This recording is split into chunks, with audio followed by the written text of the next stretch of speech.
بسم اللہ الرحمن الرحیم۔ اولاد کے مسائل حصہ نمبر 2۔ اس کے اندر ہم دیکھتے ہیں تعلیم و تربیت۔ اولاد کے مسائل میں دوسرا نمبر آتا ہے تعلیم و تربیت کا۔ ہم اپنی پہلی نشست میں یہ بات کر چکے ہیں، نام اچھا رکھنا اور برے ناموں کو بدل دینا، اور دوسرا مسئلہ یہاں ہم ذکر کرتے ہیں تعلیم و تربیت کے حوالہ سے۔ اس سلسلہ کے اندر پیارے آقا صلی اللہ تعالیٰ علیہ وآلہ وسلم کے ایک فرمان شریف کا مفہوم ہے۔ پیارے آقا علیہ السلام نے فرمایا کہ ایک والد جو اپنی اولاد کو عطا کرتا ہے، ایک والد جو اپنی اولاد کو جو کچھ بھی دیتا ہے، فرمایا اس میں سے سب سے بہتر یہ ہے کہ ایک والد اپنی اولاد کو اچھی تربیت دے۔ اب دیکھ لیں کہ اس جملے کے اندر کتنی معنویت ہے کہ ایک والد جو کچھ بھی اولاد کو دیتا ہے۔ ایک اعتبار والد میں اور آپ دیکھیں تو ہم اپنی اولاد کے لیے کیا کچھ نہیں کرتے، دن رات ایک کرتے ہیں، سچ جھوٹ کو ملا دیتے ہیں، زمین آسمان کے کلابے ملا دیتے ہیں، لیکن ان سب سے پیارے آقا علیہ السلام نے فرمایا بہتر یہ ہے کہ اولاد کو اچھی تربیت پیش کرو۔ اب اچھی تربیت کی جھلک دیکھنی ہے کہ اچھی تربیت کی جھلک کیسی ہوتی ہے، تو آئیے سلسلہ کے اندر چند ایک فرمان سامنے رکھیں۔ اچھی تربیت کیسی ہوتی ہے؟ حضرت ابو ہریرہ رضی اللہ تعالیٰ عنہ حدیث پاک کے راوی ہیں، فرماتے ہیں کہ ایک دفعہ پیارے آقا صلی اللہ تعالی وسلم نے ایک شخص کو ایک بچے کے ساتھ آتے ہوئے دیکھا۔ بچہ ہے، ساتھ میں ایک بڑا آدمی ہے، دونوں آ رہے ہیں۔ تو پیارے آقا علیہ الصلوۃ والسلام نے بچے سے مخاطب ہو کے فرمایا کہ پیارے آقا علیہ الصلوۃ والسلام نے فرمایا فقال للغلام ما ھذا، فقال للغلام ما ھذا۔ پیارے آقا علیہ السلام نے اس بچے سے مخاطب ہو کے فرمایا کہ بیٹا یہ جو ساتھ میں آپ کے شخص ہے یہ کون ہے؟ اس بچے نے عرض کیا قال ابی، حضور یہ میرے ابا جان ہیں۔ سامعین محترم، صرف اتنے جملوں کے اوپر صرف ہم غور کر کے دیکھیں کہ اس شخص نے، اس بچے نے اپنے ابا جان کا تعارف کرواتے ہوئے شرم محسوس نہیں کی کہ چاہے ابا جی کو حرف ابجد لکھنا پڑھنا آتا ہے یا نہیں آتا، وہ بہت بڑے منصب پہ پہنچا ہے کہ نہیں پہنچا، اس کے پاس بہت بڑا عہدہ ہے یا نہیں ہے، لیکن میری نگاہ کے اندر تو میرے ابا جی ہیں نا وہ، تو اس لحاظ سے کبھی یہ جھجک نہ ہو کہ میں ابا جی کا تعارف کرواؤں۔ ان کو تو کچھ لکھنا نہیں آتا، پڑھنا نہیں آتا، ان کے پاس کوئی عہدہ ہی نہیں، تو میں بڑے بڑے پڑھے لکھے لوگوں کے ساتھ بیٹھتا ہوں تو میں یہ بتاؤں کہ میرے ابا جی ہیں؟ نہیں، فرمایا قال ابی، حضور یہ میرے ابا جان ہیں۔ تو پیارے آقا علیہ السلام نے فرمایا اگر یہ تمہارے ابا جان ہے نا تو اب آگے بات یاد رکھو۔ پیارے آقا علیہ السلام نے فرمایا فلا تمشی امامہ، جب کبھی دونوں اکٹھے جاؤ نا ابا جی کے ساتھ، آپ جا رہے ہو تو فرمایا کبھی بھی اپنے ابا جی سے آگے نہیں چلنا، فرمایا کبھی بھی اپنے ابا جی سے آگے نہیں چلنا۔ یہ اس نے تربیت کی جھلک۔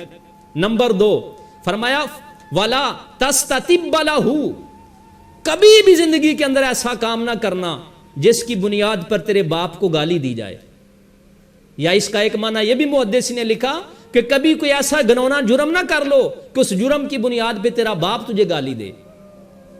کبھی بھی ہر دو اعتبار سے ایسا کام نہ کر بیٹھنا کہ کام جرم تم کرو اور اس کے بدلے کے اندر گالیاں تمہارے باپ کو دی جائیں، ایسا نہ ہو۔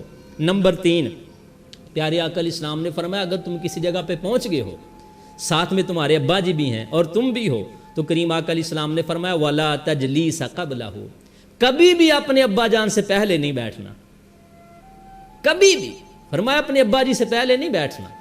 اور اس کے بعد پیارے آقا علیہ السلام نے فرمایا ایک بات یہ بھی یاد رکھنا ولا تدعوہ باسمہ، فرمایا کبھی بھی زندگی بھر اپنے ابا جی کو ان کا نام لے کے نہیں بلانا، ان کا نام لے کے نہیں بلانا۔ یہ پیارے آقا علیہ الصلوۃ والسلام نے حسن تربیت کا ایک انداز اور نقشہ پیارے آقا علیہ السلام نے بیان فرمایا کہ جو ہم نے پڑھا نا کہ جو کچھ بھی والد اپنی اولاد کو دے سکتا ہے اس میں بہتر کیا ہے اچھی تربیت، اور اچھی تربیت کی جھلک پیارے آقا علیہ السلام نے ہمیں عطا فرمائی۔ اور آئیے ایک اور انداز میں اس انداز کو دیکھیے اور خوبصورت اور ایمان کو تازہ کریں اور سینے کے اندر چاشنی پیدا ہوگی۔ پیارے آقا علیہ الصلوۃ والسلام کے ایک فرمان شریف کا مفہوم ہے، فرمایا کہ جب تمہارا بچہ اس عمر کے حصے میں آ جائے کہ اب کلام کرنے لگ جائے، بولنے لگ جائے، تو فرمایا اچھا یہ ہونا چاہیے کہ تمہارے بچے کی زبان سے جو پہلا جملہ نکلے وہ لا الہ الا اللہ نکلے، بچے کی زبان سے جو پہلا کلام ہو فرمایا وہ لا الہ الا اللہ ہو۔ اور اس سے ہٹ کے دیگر فرامین شریف کے اندر یہ بات بھی آتی ہے کہ اپنے جب کسی کا آخری وقت آئے تو فرمایا ان کو لا الہ الا اللہ کی تلقین کرو. تو اب ان دونوں چیزوں کو سامنے رکھ کے پیارے آقا علیہ السلام کے ایک اور فرمان ہم پڑھتے ہیں تو ایمان کے ساتھ ہم جھوم جائیں گے. ایمان کو بڑی قوت ملے گی اور دل کو بڑی چاشنی ملے گی کہ بچہ بولنے پہ آئے تو لا الہ الا اللہ, آخری وقت آئے تو تلقین لا الہ الا اللہ کی ہوگی. تو پیارے آقا علیہ الصلوۃ والسلام کے ایک فرمان شریف کا مفہوم ہے.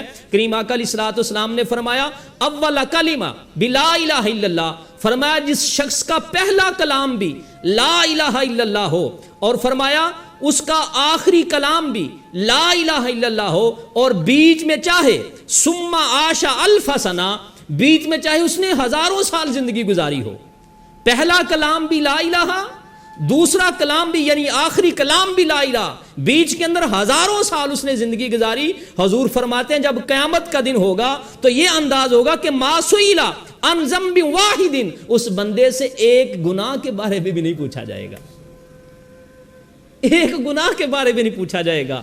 سامعین محترم دیکھیے حسن تربیت, اولاد کی تربیت کا خوبصورت انداز کیسا ہے کہ پہلا کلام بھی لا الہ الا اللہ اور آخری کلام بھی لا الہ الا اللہ. تو اس پہ کتنے فوائد اور کتنی خوبصورتیاں اور کتنی رنائیاں سامنے آتی ہیں.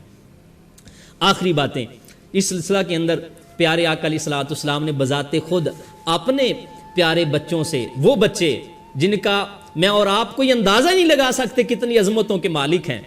کریم آقا علیہ السلام کے ایک فرمان شریف کا مفہوم ہے کہ پیارے آقا علیہ السلام نے ایک دن جناب سیدہ طیبہ طاہرہ زکیہ ازکیہ عالمہ عاملہ جناب سیدہ خاتون جنت, تمام جنتی عورتوں کی سردار جناب سیدہ فاطمہ زہرا رضی اللہ تعالی عنہا کو پیارے آقا علیہ السلام نے ایک دن سحری کے وقت, سامعین محترم بات توجہ طلب ہے, سحری کے وقت حضور نے ان کو سوئے ہوئے دیکھا.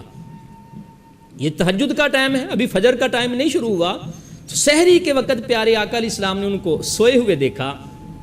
تو پیارے آقا علیہ الصلوۃ والسلام نے فرمایا بیٹی اٹھ جاؤ, اے میرا بیٹا اٹھ جاؤ اور اپنے حصے کا اپنے رب کا رزق تلاش کرو. اٹھ جاؤ, اپنے حصے کا اپنے رب کا رزق تلاش کرو. فرمایا غافلوں میں سے نہ ہو جاؤ, اس لیے کہ اللہ رب العزت رزق تقسیم فرماتا ہے. کب؟ پیارے آقا علیہ الصلوۃ والسلام نے فرمایا اللہ پاک طلوع فجر سے لے کر طلوع شمس تک, یعنی نماز فجر کا آغاز ہونے سے لے کر سورج کے نکلنے تک اللہ پاک رزق تقسیم کرتا ہے. لہٰذا میری بیٹی اٹھ جاؤ, اپنے حصے کا اپنا رزق تلاش کر لو. یعنی اس میں یہ باپ کیا تربیت کر رہے ہیں اپنی اولاد کی کہ صبح اٹھ کے اپنے کام کاج کا صرف معاملہ یہاں تک ہی نہ ہو کہ ادھر اٹھیں اور منہ بھی نہ دھوئیں تو سیدھا شاپ پہ چلے جائیں, سیدھا آفس پہ چلے جائیں, بلکہ اٹھ جاؤ, اللہ کے حضور سجدہ بھی ادا کرو, اللہ کی بندگی بھی عطا کرو, پھر اپنا رزق بھی اللہ کی بارگاہ سے طلب کرو. تو یہ جو آج ہم نے نظام بدل دیا ہے نا, اور اپنے آپ کو بڑے ماڈرن سمجھتے ہیں کہ شاید اگر ہم نے یہ نہ کیا, رات 2 بجے تک ہم نہ جاگے, صبح سحری ٹائم تک ہم نہ جاگے, تو شاید محلے والے ہمیں انسان ہی نہیں سمجھیں گے. یہ ہم نے انداز بدل دیا اپنا. ہمارے گھروں کے اندر صبح قبرستان کا منظر ہوتا ہے. یہ بچے بھی خدا نہ اللہ رب العزت کا یہ اگر انداز ایسا نہ ہوتا تو شاید وہ لوگ جو صبح بچوں کی خاطر اٹھتے ہیں وہ بھی نہ اٹھتے, کہ بچوں نے سکول کالج نہ جانا ہوتا. تو یہ بہت عجیب سی صورتحال ہے. یہ پیارے آقا علیہ السلام کو فرمان کو سامنے رکھیں اور اپنی زندگی کو خوشگوار بنائیں. اور ایک موقع پہ پیارے آقا علیہ السلام نے جناب سیدہ طیبہ سیدہ فاطمہ زہرا رضی اللہ تعالی عنہا سے فرمایا بیٹا کیا ہو گیا ہے, میں تمہیں یہ وظیفہ کرتے ہوئے نہیں سن رہا.